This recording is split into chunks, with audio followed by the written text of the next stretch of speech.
नमस्कार, मी आराधना ताठे. आज शेतातून बी बियाण्यांच्या संदर्भात हा व्हिडिओ घेते आहे. जेव्हा जेव्हा आम्ही फेसबुकवर आमच्या शेतातले काही व्हिडिओ शेअर करतो तेव्हा खूप जणांची बियाण्यांची मागणी असते. प्रत्येकाला पर्सनली रिप्लाय करणं खरोखर शक्य होत नाही. शिवाय मधातच वर्षभरात जेव्हा कोणीही फोन करून विचारतं की आम्हाला बियाणं मिळेल का, तेव्हा मला एकच पेच पडतो की अरे, आपलं बियाणं तर अजून आवरून झालेलं नाही आहे. पण आज मात्र नागपूर बीजोत्सवाच्या निमित्ताने मी माझं हे बघा सर्व बियाणं आवरायला घेतलेलं आहे.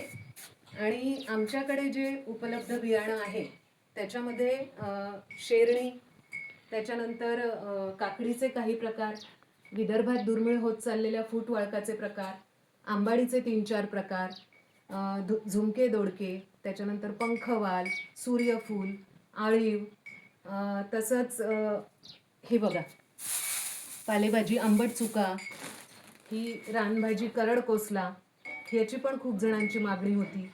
तर चेरी टोमॅटो पण आहेत.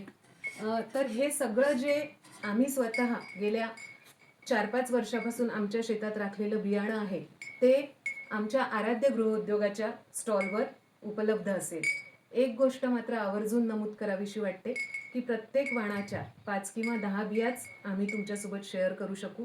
मी केवळ आवड म्हणून, हाऊस म्हणून हे सगळं वेगवेगळ्या प्रकारचं शेतामध्ये लावून बघत असते. आणखी एक गोष्ट, असं म्हणतात की कुठल्याही गोष्टीचं मूळ आपण विसरायला नको. तर जेही माझे मित्रमैत्रिणी आहेत, फेसबुकवरची काही निसर्गप्रेमी मंडळी आहेत, ज्यांनी अतिशय प्रेमाने आणि विश्वासाने हे बियाणं मला दिलं होतं की आराधना, तू या बियाण्याची नीट काळजी घेशील. ताई, आम्हाला खात्री आहे की ह्या बियाण्याचं तुम्ही जतन संवर्धन कराल. तर त्या सर्वांची मी मनापासून आभारी आहे.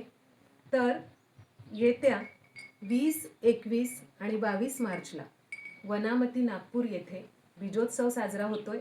आमचा आराध्य गृहोद्योगाचा स्टॉल असणार आहे.